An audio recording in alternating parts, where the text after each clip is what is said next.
Hit record. Welcome, everyone. I'm Laura DeFranco, the CEO of Brave Healer Productions, where we have a mission to wake the world up to what's possible. And here today to help me with that mission are some of the most amazing authors of a new book that we have coming out. Get ready for this title, Misadventure's Guide to Ultimate Empowerment for Women. Harness your power and thrive in every area of your life. Oh my gosh. Like, are you ready for this conversation? Okay.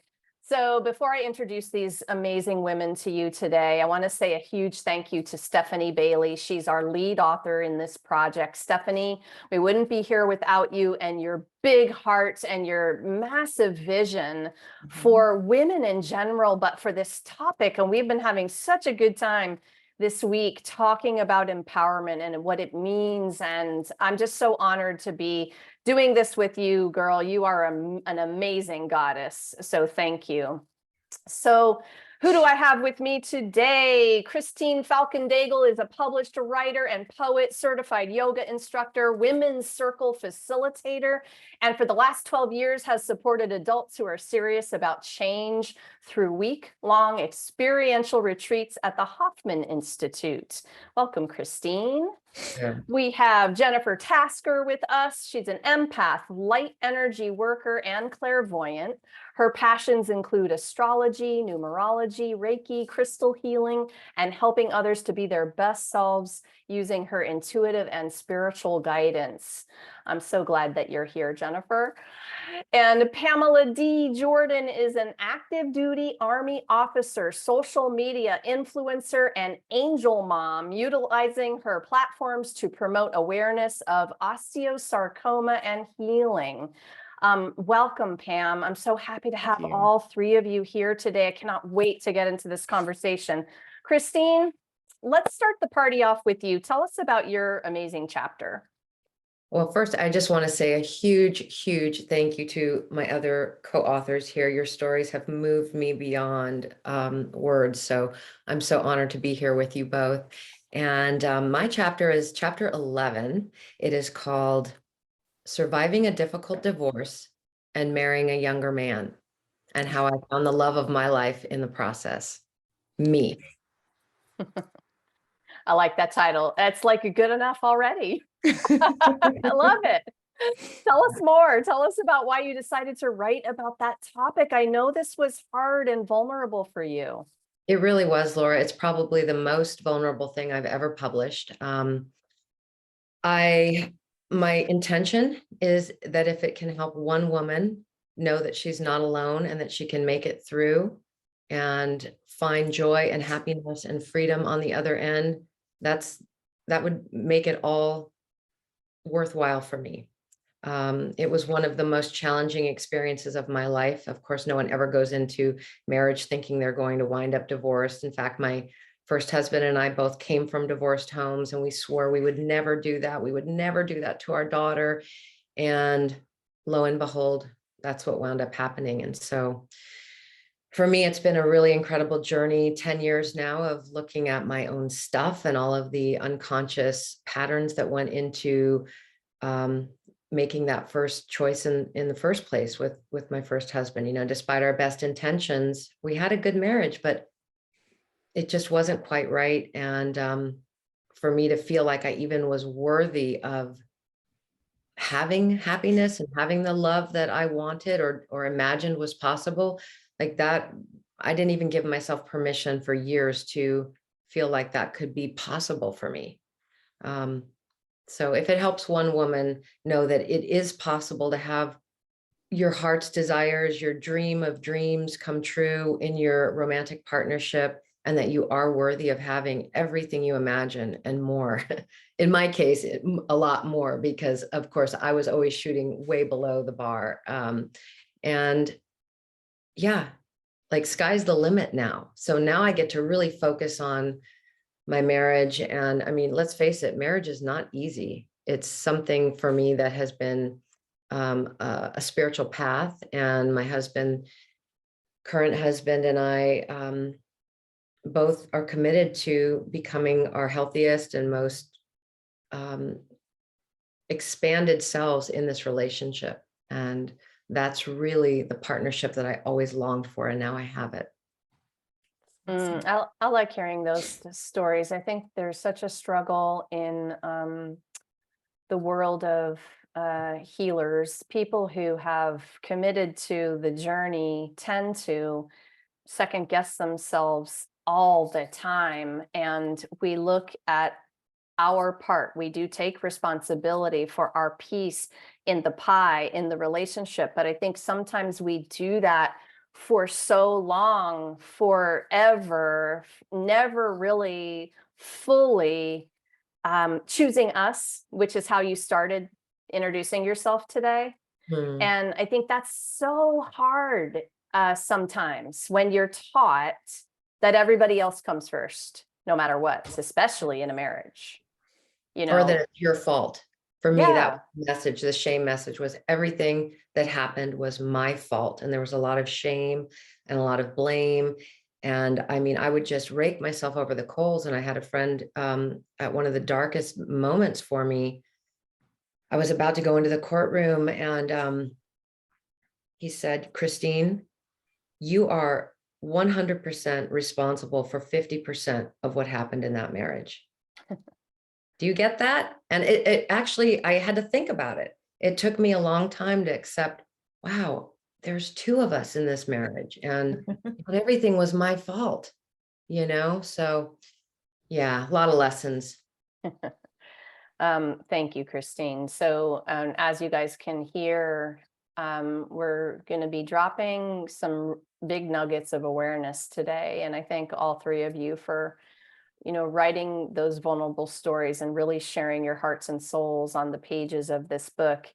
But then you all are going to be gifted with master lessons and teachings from all of our authors, and they're really going to help you with, how they got to the other side of it. And they're going to give you these practices and strategies and tools and ways to think about it. And hopefully that's why I always want to remind people we're helping you wake up to what's possible. And I love that question. I ask it of myself all the time. I'm having a bad day. All right, what else is possible here? Right. So stay tuned. We're going to hear more from Christine in just a moment. Jennifer, you are next up. Tell us about your amazing chapter. Thank you so much, Laura and Stephanie, of course, and you other lovely ladies here with me. I wrote chapter 21, We Are Never Truly Lost, How Life's Challenges Can Make Us Question Our Faith. In my chapter, I wrote about how hard and messy life can get and how sometimes those life challenges can really knock us over. It can have us feeling helpless, afraid, and even questioning our very own belief systems. I share some of my hardest moments, including my own brushes with death, and how through acceptance, some of those moments have quickly become humbling and beautiful experiences that have truly fortified my soul path. So I truly believe that going through this journey alone as a strong, independent, and empowered woman is not the route to take. I think if we reach out for that outside source of light to help us find our way back to living our best lives, it's one of the most empowering things we can do for ourselves. And I highly, highly recommend it. That's interesting. You're getting me jumping ahead. I'm going to wait for the question, though. I have it for all of you, but maybe just a quick comment about, you reaching out to one of those lights. Like, I know how important this is. The question a little bit later for all of you ladies is about community, but for you, Jennifer, I mean, do you remember a moment when you had to do that, when you kind of realized, I just can't do this alone anymore? Yes, I felt that way a number of times throughout my journey. Poetry was a really big part of how I got through. I couldn't speak the words out loud necessarily, but I was able to write them down in some of these dark things that were happening to me. And there was a lot of, why is this happening? What's wrong with me? I didn't ask for this. And a lot of trying different religions, trying to find my faith and where I belonged. It was when I accidentally almost took my life that I was literally at my very lowest point. And I don't think I realized how low. I think I was a know-it-all 15-year-old that thought she had it all together until I didn't. And it was literally from one moment until the next that it's just like that. And I had to just shove it all away and all my fears and reach out for that help, because it saved me, literally saved my life. You said you just shared one of your inner voices, and it went something like, I didn't ask for this. I caught that just a minute ago. And I mean, how many of us have said something like that? And you're just getting me thinking a little bit about we sometimes have to surrender to how the universe brings us to where we need to be. And that, that question, like, I didn't ask for this. Well, maybe this is how you're going to get to over there. Do you believe that? Like, how do you think about that now? 100% believe it. Yeah.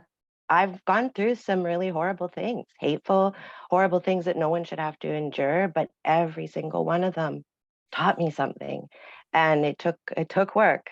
It took continuing to go back to therapy. And even when I gained, I thought I knew it. No, I'm going to go back and ask for more help. It took total and complete acceptance and surrender for me to realize just how strong and capable I really am. And when I passed and came back in the hospital, my entire world changed. So it was it's amazing how you have to, I think you have to keep surrendering. I think it's just a continual thing. I think you can never stop. Just a complete and total acceptance that this is the way I need to learn what's coming. And what I went through as a child and then as a teenager fortified me for what I needed to do for this disorder that I have to navigate my life through now. And it's giving me strength I honestly, truly didn't know I had inside of me. I thought that I was long since done, and it revitalized me. So strange how a diagnosis can revitalize you, but somehow I found that gratefulness. Oh, I'm grateful to you for being here to tell your story. So, and not that he needs the plug, but I will tell you all about Michael Singer's, one of his newest books is called The Surrender Experiment. Since we're talking about surrender right now, I'll just say that, yeah, of course, it's not a one-time thing, right? Surrender is a lifelong practice. And I loved the book. I really did. Got some really awesome nuggets out of it. Okay, you guys, stay tuned to hear more from Jennifer in just a minute. Pam, I cannot wait for you to tell us about your amazing chapter. Well, my chapter is primarily about a parent that has lost a child in their teenage years, going into adulthood, actually, and how our lives just basically turned upside down for almost 4 years. And there was no plan of preparation or anything like that. This is a diagnosis. My son was diagnosed with osteosarcoma, and which is bone cancer. It's a childhood cancer, never heard of it before or anything. And it came out of the blue because none of us, in terms of parents or grandparents, suffered from that disease. So it was kind of a shock, and how we navigated through it. I think I wanted to write about it because there are thousands of parents just like myself, and we all feel like we're navigating in our individual spaces by ourselves. We've joined several groups, but most of the times in those groups, we're either consoling each other or ranting about family members around us or work or whomever that are not really exercising what we think should be either cautious behavior or thoughtfulness. And how quickly, when you have a child that's passed on, especially if they've lived for a long period of time, how quickly when people forget them, that's a painful situation for us. But letting folks know that they're not alone, and they don't have to, for lack of a better word, they don't have to deal or put up with trying to take on the burden of other people's feelings when they want to talk about their kid. And so that's kind of where my focus was, letting folks know it's okay to grieve and it's okay to be hurt and it's okay to acknowledge and it's okay to remember and it's okay to honor, your loved one, especially if it's a child. I thought this chapter was such a beautiful honoring of both him and your relationship with him. Mhm. And I really enjoyed reading the tenderness between the lines that you wrote. And I wonder, I'm not sure if I know, was that the first time you had written about it out loud? Okay. That's How was the that first for time you? the first time I actually talked about it out loud was talking to Stephanie.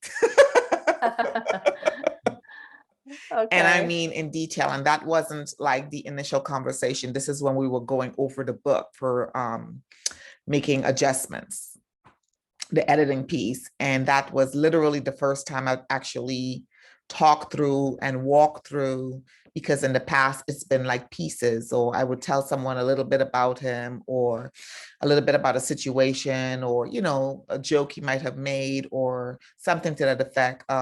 His little brother acts basically like him, so I would just make little nuances about that. Or if I got angry, I would say something that nobody talks about my son, nobody mentions him, nobody says his name, I'm the only one who does it, et cetera, et cetera.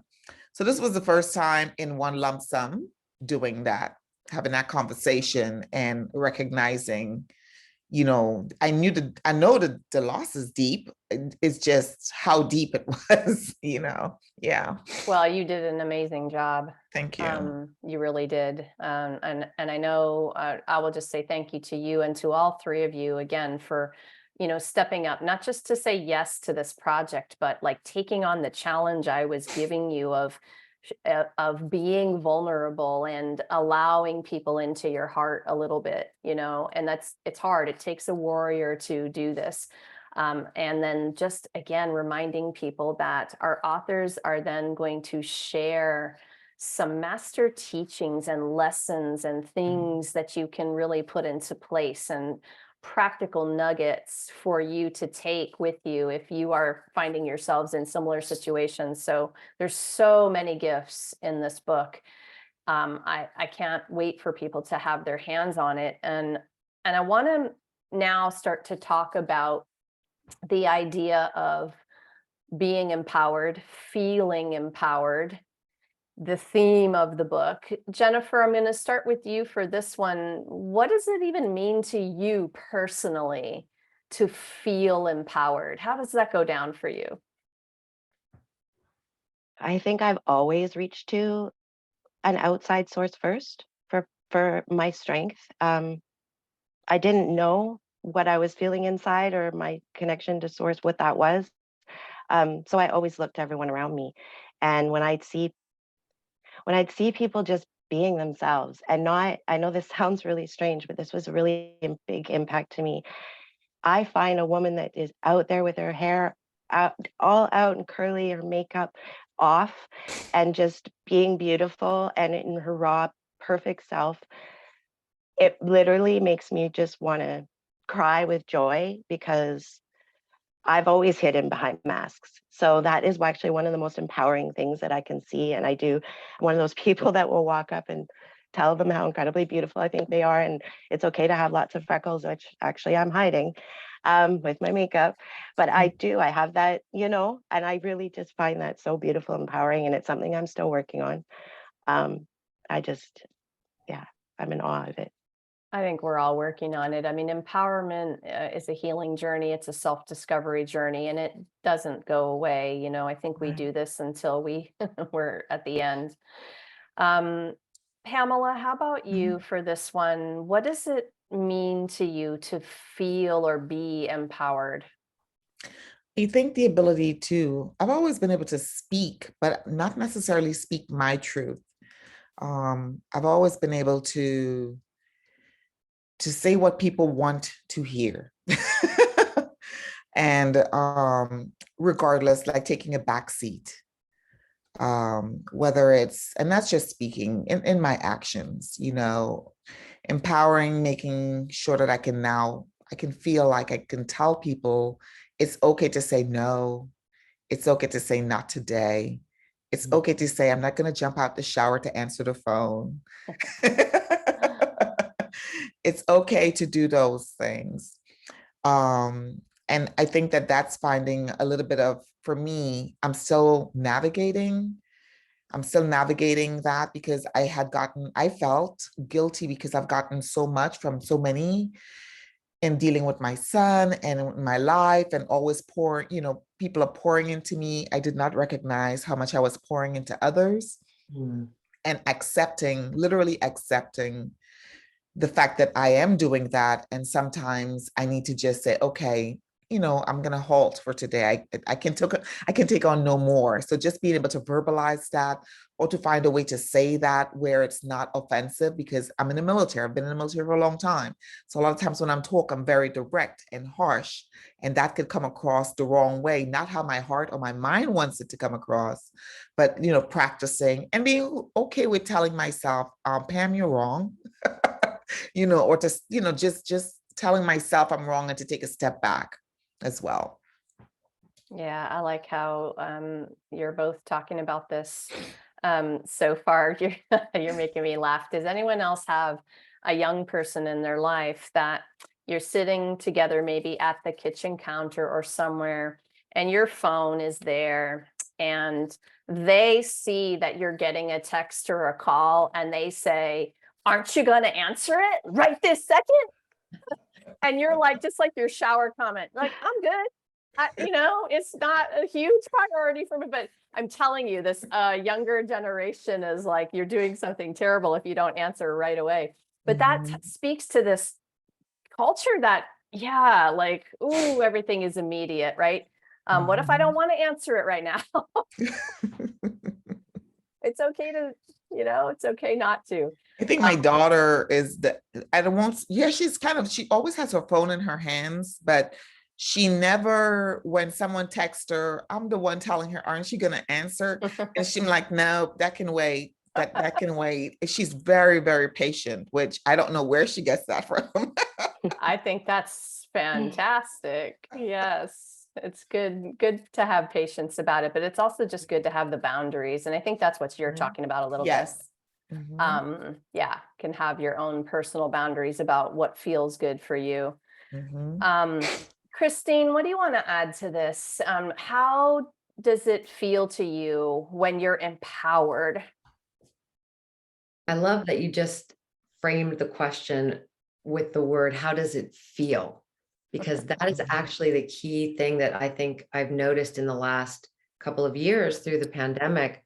My definition of what power is has changed significantly. It used to mean, I was raised by a military man, Pam. So I was like, I had a very different understanding of power. And for me, it used to mean dominating and controlling and being, so I actually had to learn over the last few years how to cultivate a different type of power. And it's feminine and it's different. And it's more about presence. It's more about how, like, rather than giving my power away, which was something I did my whole life, I'm now learning how to retain it, to call it back, to come back to myself and to be embodied. And I think meditation, yoga, breath work has been a huge thing for me. And sometimes it's just a little thing, like just a pause in a moment of reactivity. And I really have to say, I owe that to the Hoffman Institute and my work that I've done it was probably 12 years ago now, 2010, right at the beginning of our decision to get divorced. I found my way after hearing about the Hoffman Institute from 4 different people. I participated in that retreat, and it changed everything for me. Wow. I never knew what it felt like to be in my body. That's powerful. And I'm listening to you as you're tying in empowerment with your ability to pause in the moment of a trigger. Really, that's how it goes for me. It's like, whoa, when I have the power to pause and not react right away, then I get a choice. That is powerful. That is feeling empowered to me. I have a responsibility really to pause and understand if things feel good or bad to me, right? Yeah, there's power in that. I love it that you're talking about that piece of it too. And can I just add that word responsibility? I love that. It's an ability to respond. Mm-hmm. Yeah, I know. I love the word play in that too. It makes you stop and think a little bit about how you're using those words. Okay, so I know that each of you in your stories, um, you're sharing vulnerable moments. Some are not so great. We have all had tough days, like probably a lot of listeners out there who, like us, have been through the last couple of years of stuff. And we all had our stuff before the stuff started, the extra stuff, And there is really a lot of anxiety in the world right now, in our communities. It's piled on, it feels like to me. And feeling empowered, some days are harder than others when it comes to getting back that feeling. And I want to ask all of you, when you're having a particularly hard day, is there one way that you want to share that's really worked for you in terms of shifting the energy and moving towards feeling a higher vibe? And I want to preface this question with something that we talked about in a couple of the interviews. You know, Healers have a foundational understanding that you aren't here to ignore the feelings.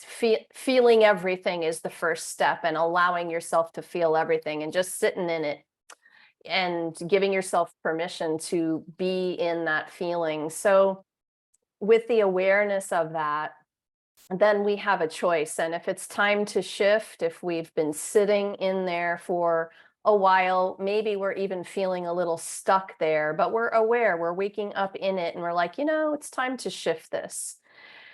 That's where I want you to take this conversation from. Then what? What are you finding is most working for you when you're choosing the higher vibe? So Pamela, I'm going to start with you for this one.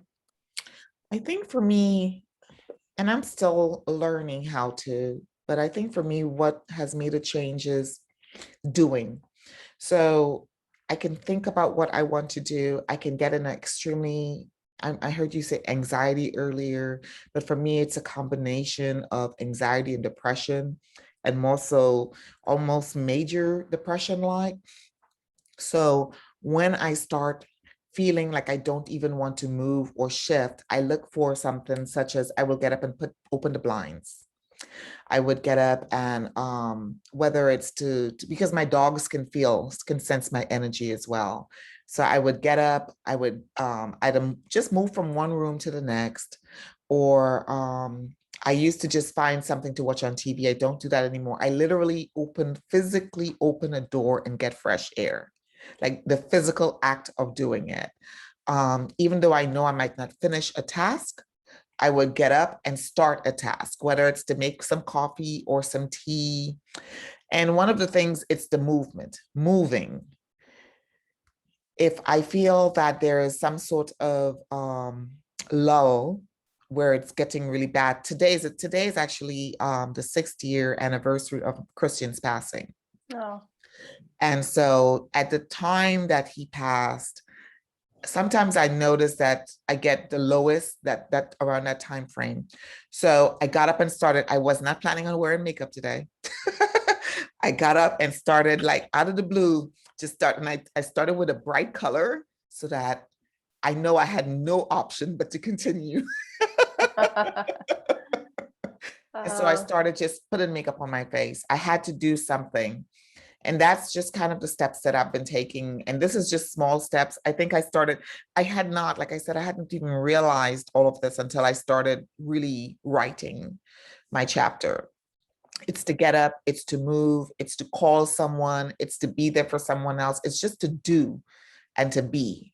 And that's kind of what the journey I'm navigating through right now.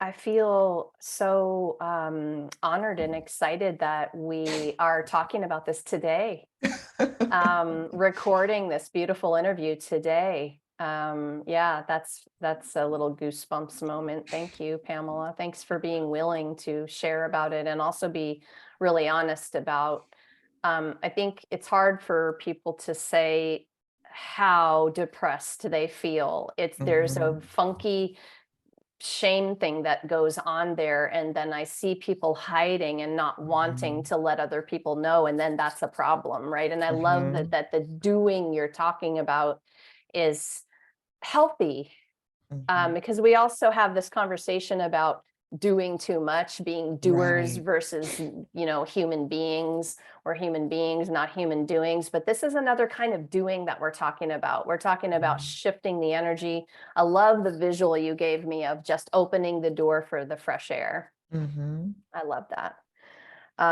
Thank you. Mhm. Christine, how about you for this one? Tough day, you're consciously choosing to shift your energy and connect. What's one of the ways you do it? Hands down, music. Music is my medicine, and it gets me going. It can shift, you know, lift the mood. And I love that you're using the word vibration, because I am learning so much about sound and vibration. You know, we're all energy, right? And so that subtle thing that it's imperceptible, almost we can't see it, but it's a real thing. And when you can feel it, again, tuning into my feelings, and I don't know, sometimes I'll catch a lyric that inspires me, or I'll really hear something for the first time, and it unlocks something in me. I feel less alone. I feel less afraid. And some cultures even say that singing protects you, so Mhm. like there's the fairy tales about singing through the dark wood and when you're walking alone, and it'll keep you safe. But something about that, it does put um energy around. I feel it. Mhm. So I'm not the best singer, but I love to sing. Hey, anyone can sing great in the shower or in the car by themselves. Music, oh my gosh, yes, it's on the top of probably top 3 list of energy shifters. I've learned so much about sound healing from so many different of our amazing authors who have written about the subject. And I'll give Michelle Clifton a little shout out real quick. She's the Tibetan singing bowl gal. Mm. And just what I've learned from that alone has been a mind-blowing. Vibration, Mhm. right? Sound, I always feel like I'm being washed from the inside out, all my cells, when I am in the midst of a sound healing. There's so many different ways to do it too. Oh my gosh, don't get me started, Christine, on this topic. This one, we could talk for a long time about that. Okay, Jennifer, how about you? What's your way? Um, Mine is usually going to nature.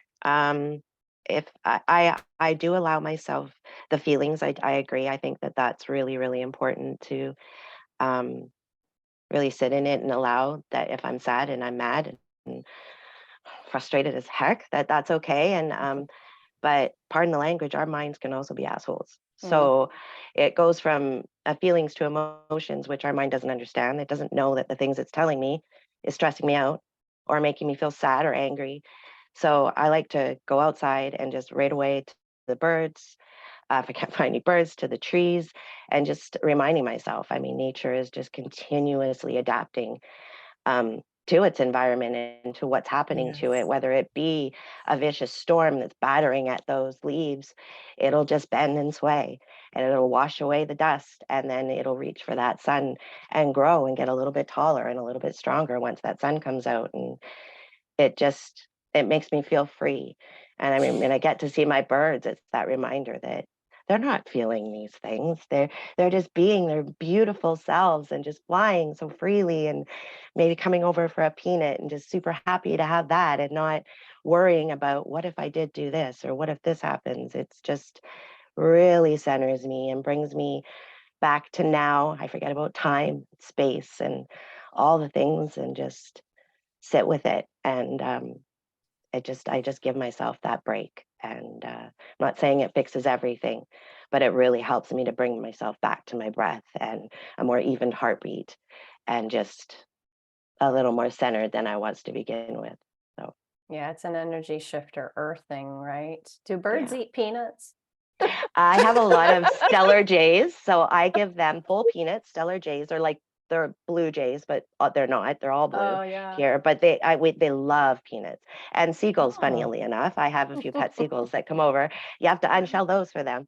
So I have a little bird family here. It's really, which is truly amazing because I had to move through the pandemic and already I'm pretty locked up with my condition. So to be stuck in my house all the time and wow, to where I am is this beautiful little sanctuary that, and all these birds are coming and visiting. Seagulls are visiting me. I mean, what are the chances of something like that? That's So it's awesome. just, it's such a beautiful blessing, and it helps me forget the outside world for a little while. Yeah, and I'm with you on the nature thing.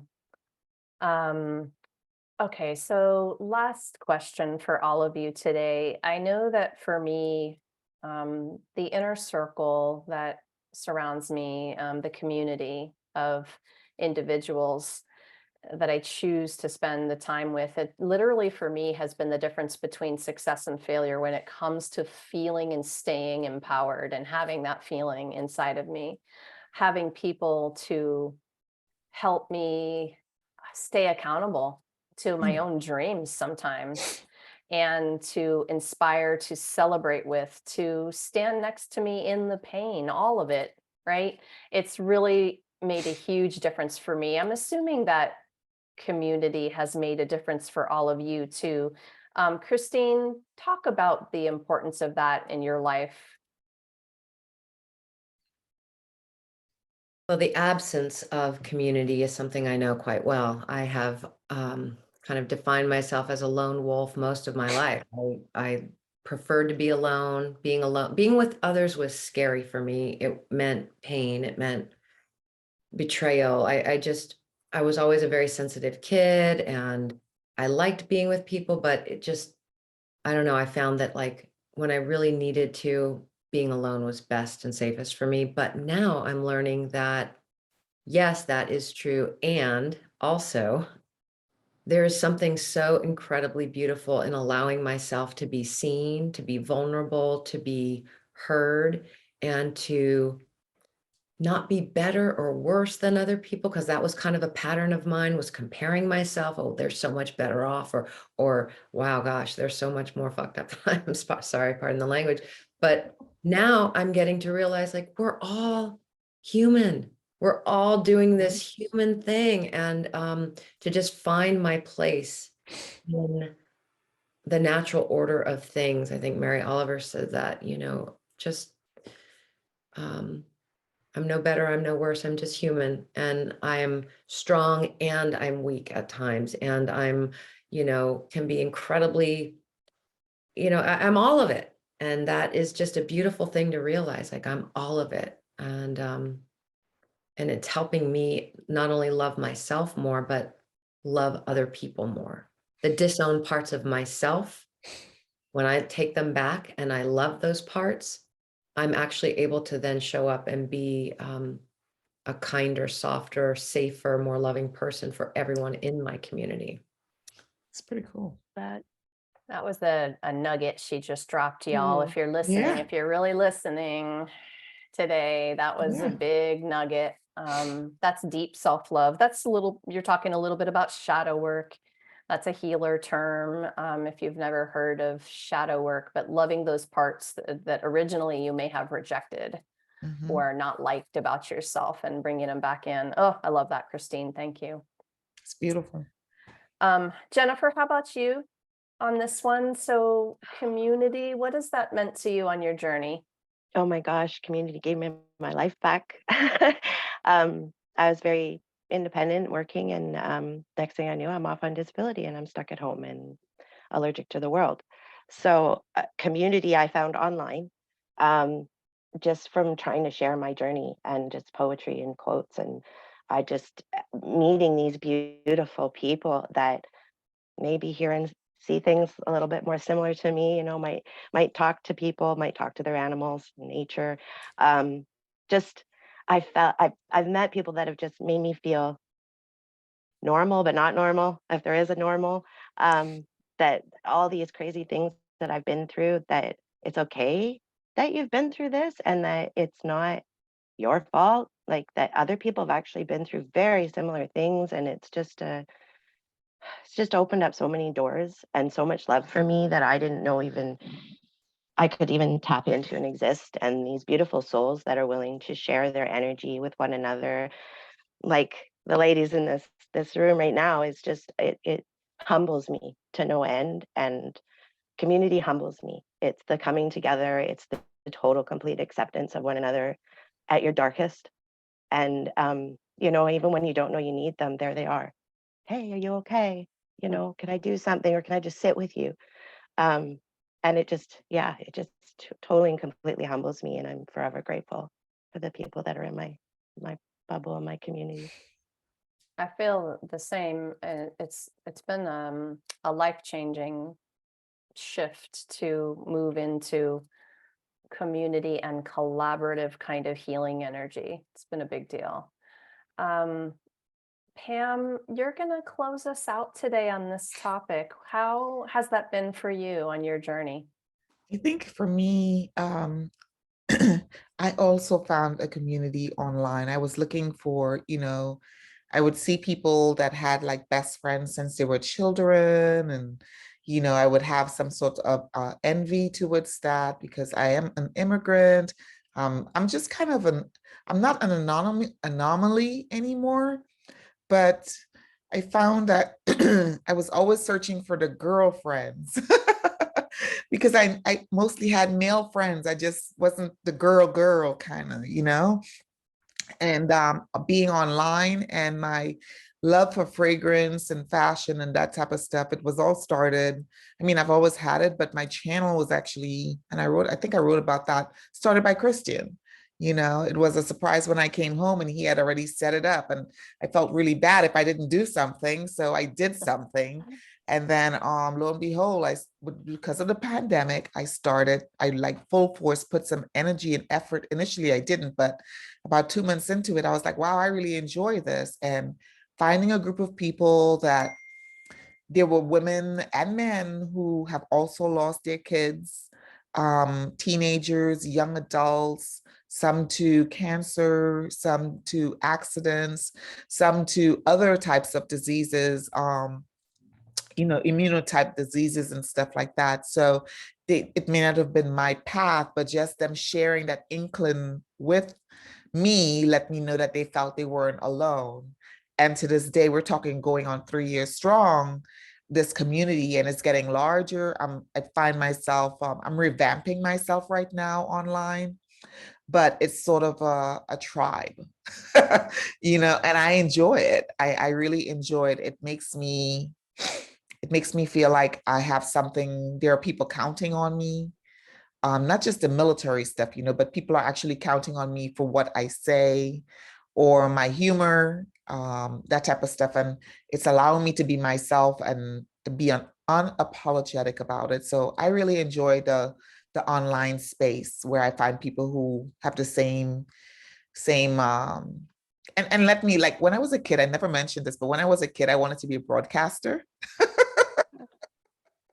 So I'm kind of sort of doing that, but I've met people in the industry right now who they're reaching goals that now I feel is achievable, So I love the community that we're in right now, and what I have to say is valuable. So I'm digging that.